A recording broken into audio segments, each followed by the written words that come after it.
There was a lot of stuff that also went right with the movie. I mean, the live action look is not too far off. Like I said, sure, Maui, how they describe him in the legends, he has more of an Eddie Hall type of build, kind of like uh Thor and all that. But seeing Dwayne Johnson be Maui, it works. It works. It did good. Was it perfect? No, but it did good. It worked. The action in the movie, it was great. Seeing Maui fight Tekka, that was pretty good. I liked it.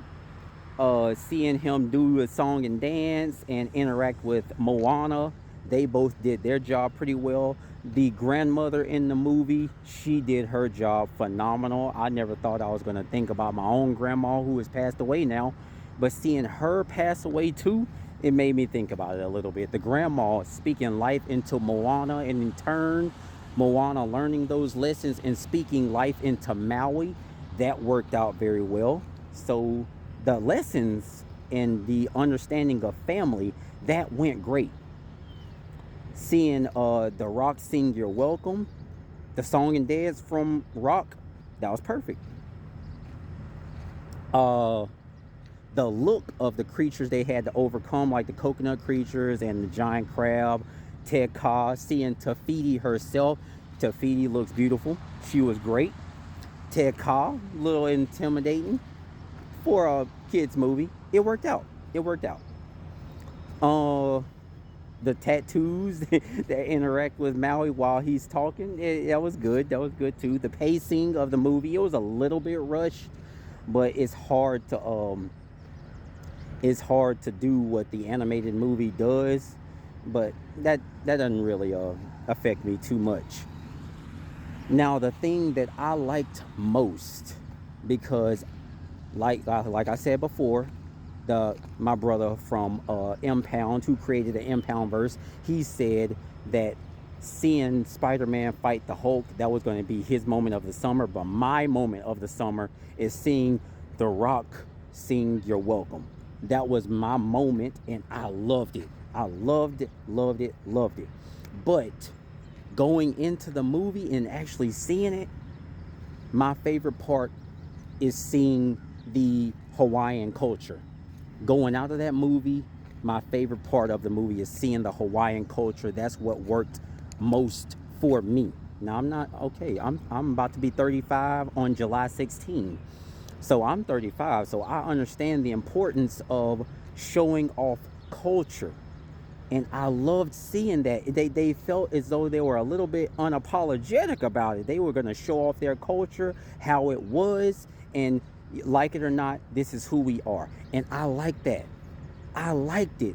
I liked seeing how they were living in their natural habitat, them interacting with the agriculture, growing their food, watching them getting their tattoos, seeing them do their natural songs and dance, hearing their actual language. There was like no subtitles. They were just speaking Hawaiian, and that's just what it was. That's just what it was. And I appreciate that so much, because I've been wanting to see more of the culture, okay? Here's the thing. Between House of Dragons, all these other shows like Downton Abbey, Night of the Seven Kingdoms, even, and all this other stuff, seeing Bridgerton, it is I am a little oversaturated with the British accent. At sometimes I get tired of hearing the British accent all the time. Like, all out of all the black people in House of Dragons, you mean to tell me every last one of them has a British accent? In a fantasy series, everybody got a British accent? And that's how you portray royalty? Everybody in Night of the Seven Kingdoms has that accent? Come on now. Come on now. You mean to tell me everybody in Bridgerton has to have that accent? They got to? There is black people in Bridgerton. There's Asian people, Indian people. and white people. You mean to tell me everybody, every single solitary person there has to have a British accent? So to be honest, I'm a little tired of only hearing the British accent, only hearing the white European accent being portrayed as royalty.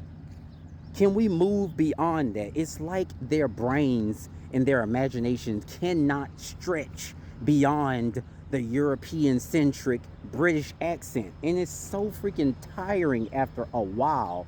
I'm not saying there's anything wrong with the British accent. I'm not saying there's anything wrong with showing off kings and queens and them being white. There's nothing wrong with that in itself.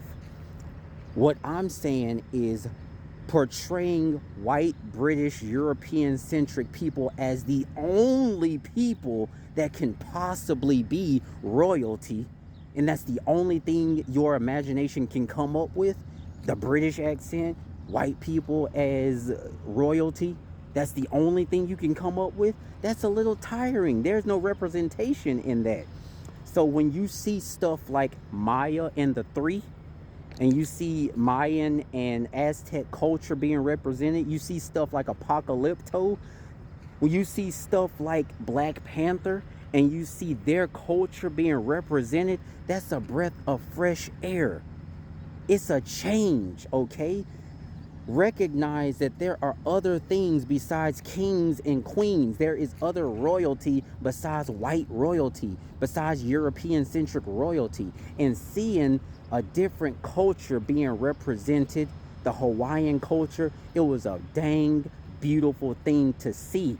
And like the movie Black Panther, seeing a vastly different culture, people with lip plates, people with dots on their foreheads, people that dress different, talk different, and they're unapologetic about it. That's a breath of fresh air. I loved it. I loved it in Black Panther, and I loved it in Moana. They just slipped in and out from English right into the Hawaiian language. There was no captions for it, that you just understood they were speaking their native language, and that's just what it is.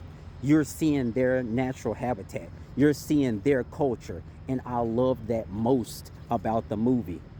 That's what I loved most about the movie. I loved that part. It was so refreshing to see. Now me personally, if they do a sequel, which I'm really hoping they do a sequel, I kind of want to see more of Dwayne Johnson just be Maui. Okay? If they do a sequel, seeing freaking Dwayne Johnson hook an island and pull it from the sea, lasso the sun, oh my gosh. I will lose my freaking, like, you thought I was talking during the movie before.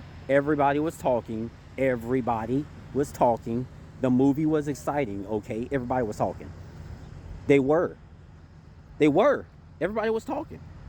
The movie was exciting. If you thought I was talking before, if you show Dwayne Johnson lasso a sun and pick up an island from out of the sea, I will lose my freaking mind in that sequel. I will. So if they're going to do a sequel, man, you better do it up, man. Go over the top with it. Get the budget. Go over the top with it. But all in all, the live action Moana, it was a great live action. I enjoyed myself very much. Like I say, all my reviews, I can only speak for myself. Me personally, I can't wait to buy this on DVD. I had a great time. Dwayne did a great job. The girl that plays Moana, I loved her even more in live action than the animated one. She did a great job. The grandmother did good. The parents were convincing. I liked the action. It was a little better in animated version. The action, the pacing was decent. The music was great. But all in all, it was a good adaptation, live action. I had me a good time, and I'm really hoping for a sequel. And that's just how I saw it. Good job, y'all. Good job.